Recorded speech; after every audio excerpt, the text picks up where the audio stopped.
नमस्कार दोस्तों, स्वागत है आप सभी का TLT टूर गाइड में। दोस्तों आज की इस वीडियो में बात करने वाले भारत के तमिलनाडु राज्य के दक्षिणी छोर पर बसा एक तटीय शहर कन्याकुमारी के बारे में कि आप यहाँ कब जाए, कैसे जाए, यहाँ रुकने और खाने पीने की क्या क्या सुविधाएं और कन्याकुमारी में आप कहाँ कहाँ घूम सकते हैं। तो ये पूरी A to Z complete information आज मैं आप सभी को इस वीडियो में दूंगी और वीडियो के अंत में ये भी बताऊंगी कि आपका कन्याकुमारी में घूमने में कुल कितना खर्चा लग सकता है। तो चलते वीडियो को स्टार्ट करते और बात करते हैं कन्याकुमारी की।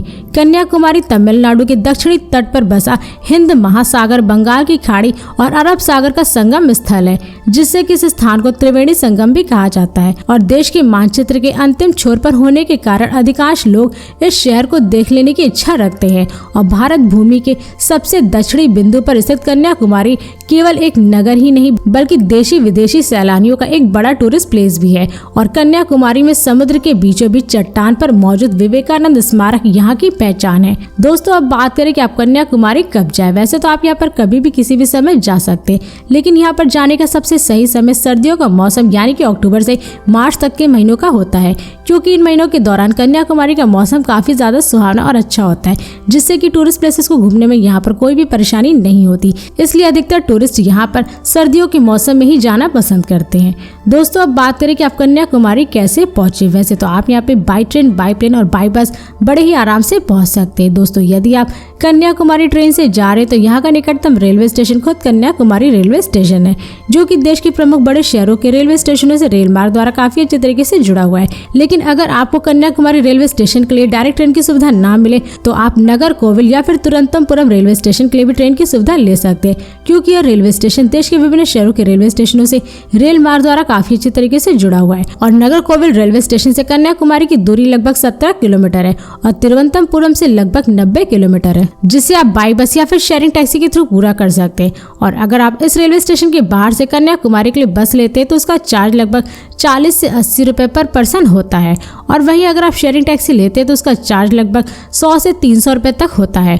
और यदि आप कन्याकुमारी फ्लाइट से जा रहे हैं तो यहाँ का नजदीकी एयरपोर्ट तिरुवनंतपुरम इंटरनेशनल एयरपोर्ट है, जो कि देश के प्रमुख शहरों के एयरपोर्टों से एयरलाइंस के द्वारा काफी अच्छी तरीके से जुड़ा हुआ है, जिससे कि आप दिल्ली, मुंबई, चंडीगढ़, हैदराबाद और बैंगलोर आदि जैसे शहरों से फ्लाइट पकड़ करके आप डायरेक्ट तिरुवनंतपुरम एयरपोर्ट पर पहुंच जाएंगे। यहाँ से कन्याकुमारी की दूरी लगभग 90 किलोमीटर है, जिसे आप बाई बस या फिर रिजर्व टैक्सी के थ्रू पूरा कर सकते हैं। और अगर आप इस एयरपोर्ट के बाहर से कन्याकुमारी के लिए बस लेते हैं तो उसका चार्ज लगभग 180 से 200 रुपए पर पर्सन होता है और रिजर्व टैक्सी का चार्ज लगभग 1500 से 2000 रुपए तक होता है। और यदि आप बस से कन्याकुमारी जाना चाहते हैं तो कन्याकुमारी के लिए आपको डायरेक्ट बस चेन्नई, बैंगलोर, कोयम्बटूर और मैदूर, तिरुवनंतपुरम और तमिलनाडु आदि जैसे शहरों से डायरेक्ट बस मिल जाएगी, जिससे कि आप इन शहरों तक पहुंच करके यहाँ से डायरेक्ट बस पकड़ करके कन्याकुमारी पहुंच सकते हैं। और इसके साथ ही अगर आप कन्याकुमारी अपनी निजी वाहन, कार या बाइक से जा रहे हैं तो तमिलनाडु राज्य की सड़कें देश के विभिन्न शहरों से सड़क मार्ग द्वारा काफी अच्छी तरीके से जुड़ी हुई है।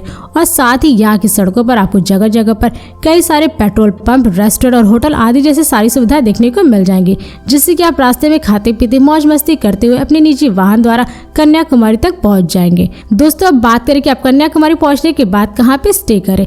वैसे तो यहाँ पर आपको स्टे करने के लिए बहुत सारे धर्मशाला, होटल, रिजॉर्ट मिल जाएंगे, जिन्हें आप बुक करके स्टे कर सकते हैं। और अगर आप यहाँ पे स्टे करने के लिए एक अच्छे लोकेशन पर रूम की बुकिंग करना चाहते हैं तो आप कन्याकुमारी बीच के आसपास अपनी रूम की बुकिंग कर सकते हैं, क्योंकि इस बीच पर आपको बहुत सारे होटल, रिजॉर्ट मिल जाएंगे, जिन्हें आप लगभग 1500 से 3000 में बुक करके स्टे कर सकते हैं। और वहीं अगर आप इससे भी कम प्राइस में रूम की बुकिंग करना चाहते हैं तो आप कन्याकुमारी के मार्केट में रूम की बुकिंग कर सकते हैं, क्योंकि यहाँ पर आपको लगभग 800 रुपए में एक नॉर्मल रूम मिल जाएगा।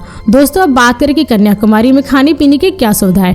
वैसे तो आप यहाँ पे जिस भी होटल में स्टे किए वहीं पर आपको खाने पीने की सारी सुविधा मिल जाएगी, लेकिन अगर आप वहाँ पे खाना नहीं चाहते तो आपको कन्याकुमारी के मार्केट में बहुत सारे private hotel, restaurant, street food वाले देखने को मिल जाएंगे, जहाँ पर आप जाकर के लगभग 150 से 200 रुपए में पर प्लेट भोजन कर सकते हैं। दोस्तों अब बात करें कि आप कन्याकुमारी में कहाँ कहाँ घूम सकते हैं। वैसे तो आप यहाँ पर सबसे पहले कन्याकुमारी बीच पर घूमने का आनंद ले सकते हैं। कन्याकुमारी बीच से आपको एक व्यू टावर देखने को मिलेगा, जिसके ऊपर चढ़ करके आप सूर्यास्त के समय सूर्यास्त का नजारा देख सकते हैं। और भारत के सबसे नीचतम छोर से दक्षिणतम बिंदु से सनसेट का नजारा देखने के बाद आपको एक अलग ही एक्सपीरियंस देखने को मिलेगा। इसी के साथ ही आप यहाँ कन्याकुमारी माता मंदिर के भी दर्शन कर सकते हैं। कन्याकुमारी बीच के बगल में स्थित इस मंदिर को माता सती के 51 शक्तिपीठों में से एक माना जाता है, जिससे कि यहाँ पर दर्शन करने के लिए श्रद्धालु आते हैं। और इस बीच के बगल में स्थित इस मंदिर को अम्मन माता मंदिर के नाम से भी जाना जाता है। और इस मंदिर में फोटोग्राफी और वीडियोग्राफी करना मना है।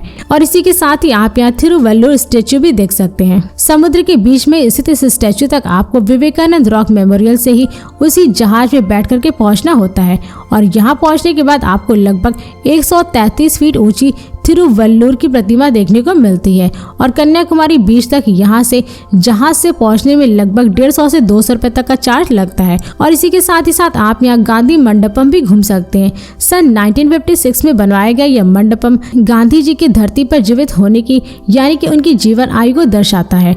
और महात्मा गांधी मेमोरियल के नाम से प्रसिद्ध इस जगह पर स्वतंत्रता के समय की बहुत सारी किताबें भी यहीं पर रखी गई हैं, जिससे आप सभी देख सकते हैं। इसी के साथ ही आप यहाँ वट्टाकोट्टई फोर्ट भी देख सकते हैं। समुद्र तट पर स्थित पत्थरों से बना यह किला चारों ओर से लगभग 25 फीट ऊंची दीवारों से घिरा हुआ है। और इस किले के ऊपर बने ग्राउंड से एक तरफ अरब सागर और दूसरी तरफ बंगाल की खाड़ी का नजारा देखने में बेहद ही खूबसूरत लगता है। इसी के साथ ही आप यहाँ सुचिंद्रम मंदिर भी दर्शन कर सकते हैं। कन्याकुमारी के दार्शनिक स्थलों में शामिल यह मंदिर भगवान ब्रह्मा, विष्णु और महेश जी को समर्पित है, जिनके दर्शन करने के लिए पर्यटक यहाँ पर आते हैं। और इसी के बगल में ही हनुमान जी की भी लगभग 18 फीट ऊंची प्रतिमा बनी हुई है, जिनके दर्शन आप सभी कर सकते हैं। दोस्तों ऐसे और भी कई सारी जगह है कन्याकुमारी में जहां पर आप सभी जा सकते हैं, जैसे कि भारत माता मंदिर, सुनामी स्मारक, our lady of ransom church आदि जैसे कन्याकुमारी में घूमने की जगह है जहां पर आप सभी जा सकते हैं। दोस्तों अब बात करें कि आपका कन्याकुमारी को घूमने में कुल कितना खर्चा लग सकता है। वैसे तो अगर आप यहाँ पर घूमने के लिए 2 डे 1 नाइट का ट्रिप प्लान करते हैं तो इसमें आपका कुल खर्चा लगभग 6,000 रुपये पर पर्सन लग सकता है। और इन 2 दिनों में आप कन्याकुमारी के सारे टूरिस्ट प्लेसेस पे भी काफी अच्छे तरीके से घूम सकते हैं, तो इसलिए यहाँ पर घूमने के लिए 2 दिन काफी है। और हाँ, इस खर्चे में मैंने आपके ट्रेन की टिकट, बस की टिकट और फ्लाइट की टिकट का चार्ज नहीं जोड़ा है, क्योंकि ये सारे खर्चे आपके ऊपर ही डिपेंड करते हैं। तो दोस्तों इस वीडियो को यहीं पर समाप्त करते हैं। और यदि वीडियो सभी को पसंद है तो इस वीडियो को लाइक करें और चैनल को सब्सक्राइब जरूर करें। इसके साथ ही बेल आइकन जरूर दबाएं ताकि ऐसी मेरी नई वीडियोस आपके पास सबसे पहले पहुंचे। तो फिर मिलते हैं नेक्स्ट वीडियो में। धन्यवाद।